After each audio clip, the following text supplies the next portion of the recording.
मेरे खाते में पैसा डाल दीजिए तब हम आपको बिजली देंगे। ये कहाँ का ये है?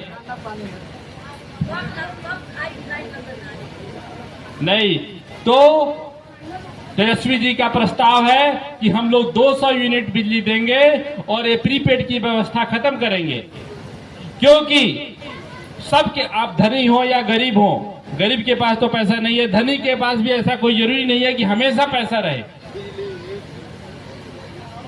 और बिजली का अधिकार सबको है। जिस तरह से रोड, हवा, पानी सबका है, उस तरह से बिजली भी सबका है। यही के संसाधनों से वो बिजली बना हुआ है, यही के कोयला निकाल के बिजली बना हुआ है, किसी का प्राइवेट प्रॉपर्टी से नहीं बना हुआ है।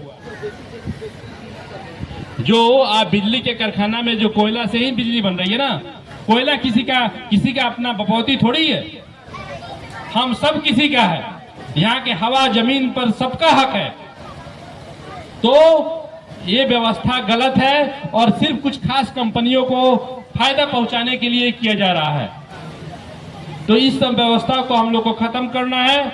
और जो युवा बेरोजगार लोग हैं, अभी हमारे बिहार से पलायन कितना ज्यादा है। सबके परिवार के बच्चे जैसे ही बड़े हो रहे हैं, पढ़ाई आधा अधूरा छोड़ के बोरा ढोने के लिए बाहर चले जा रहे हैं, क्योंकि यहाँ पर रोजी रोजगार का और कोई भी इंडस्ट्री का काम नहीं किया जा रहा है। तो हम लोग की सरकार, राजद की सरकार आए, जो स्वरोजगार की व्यवस्था है उस पे काम होगा। और जो यंग लोग हैं, जो युवा बेरोजगार लोग हैं, उनको उस तरह की ट्रेनिंग दी जाएगी ताकि यहाँ पे जो कल कारखाने हैं वहां पे काम कर सके और उस तरह के कल कारखानों की स्थापना की व्यवस्था की जाएगी। तो ये हम बात कर रहे थे कि अभी तक हम जो बात किए आपसे, ये सब है कि हम लोग इन व्यवस्थाओं के साथ सत्ता का परिवर्तन चाहते हैं। पिछला 15 साल जो रहा है, जो नीतीश जी की सरकार रही है, जैसे तेजस्वी जी कहते हैं कि आजकल 15 साल की गाड़ी पर भी चलना सरकार मना कर दिया है। जब 15 साल की गाड़ी हो जाती है तो उसको खटारा बोला जाता है। मैंने कानूनन उस गाड़ी को आप नहीं यूज कर सकते हैं, उसको रद्दी के इसमें भेज देना चाहिए। तो उसी तरह से अब 15 साल क्या 20 साल हो गया है, अब मौका दीजिए बदलाव के लिए।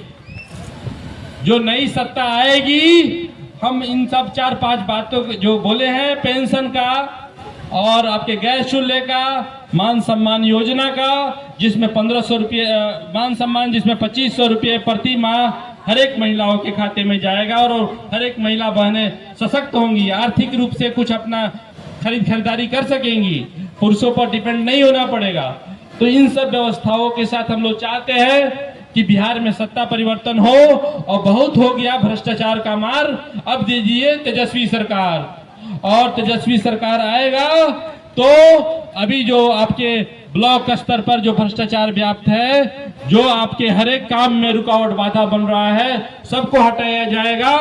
और नई सरकार आएगी तो हम आप सबको सशक्त करेंगे और पुरानी व्यवस्था को हटाकर नए व्यवस्था, जिसमें आपके कर्मचारी आपके द्वार पे आके आपको सर्विस देंगे। और जो भी आपको जो पत्र बनवाने होते हैं, जैसे आय प्रमाण पत्र और जाति प्रमाण पत्र, आवास प्रमाण पत्र, इस सब के लिए जो घुसखोरी और जो मची हुई है, सबको हम लोग बंद करेंगे। इन सब बातों को साथ मैं आपको यही याद दिलाना चाहूंगा कि 10 साल पहले जो मेरे पिताजी थे, अजित प्रसाद कुशवाहा, मैं उन्हीं का पुत्र हूं और मैं आपको वादा करता हूं कि वो उन्होंने जैसा काम किया उससे बेहतर काम करके मैं दिखाऊंगा और आपका विश्वास जीतूंगा। जिंदाबाद। यहाँ से चकिया काफी दूर हो जाता है और पिपरा बिहार का सबसे बड़ा क्षेत्र, सबसे बड़ा विधानसभा क्षेत्र में से एक है। इसका लंबाई 75 किलोमीटर है।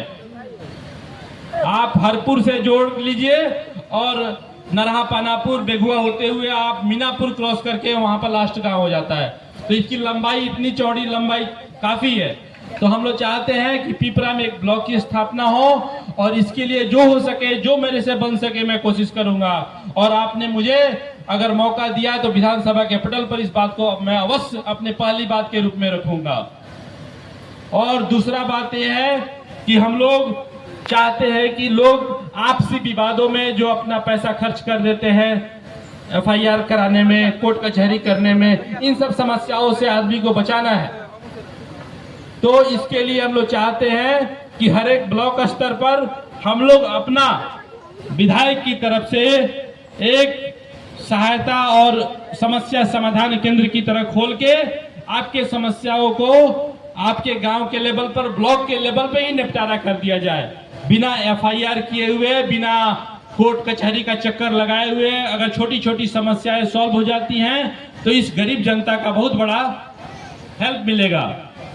इस तरह का हम लोग काम करना चाहते हैं। और तीसरा, जितने भी इस तरह के सामुदायिक स्वास्थ्य केंद्र बने हुए हैं, आंगनबाड़ी केंद्र हुए हैं, इन सबको सुचारू रूप से चलाया जाए ताकि गरीब जनता को हेल्प मिल सके, सहायता मिल सके।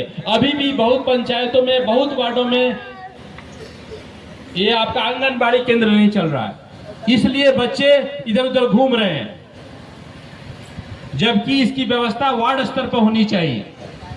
तो हम लोग इसके लिए पुरजोर कोशिश करेंगे कि हर एक वार्ड में जहां भी व्यवस्था हो सके आंगनबाड़ी केंद्र खुले, वहां पर बच्चे जाएं और जितने भी स्कूल हैं सुचारू रूप से चले, क्योंकि बिल्डिंगें तो बन गई हैं, अब शिक्षक भी बहुत जगह पर आ गए हैं। अब अगली बारी हम सब की है कि हम सब अपने बच्चे को स्कूल में रेगुलर भेजें और कड़ाई से भेजें। हम सबका दायित्व बनता है कि अगर स्कूल की व्यवस्था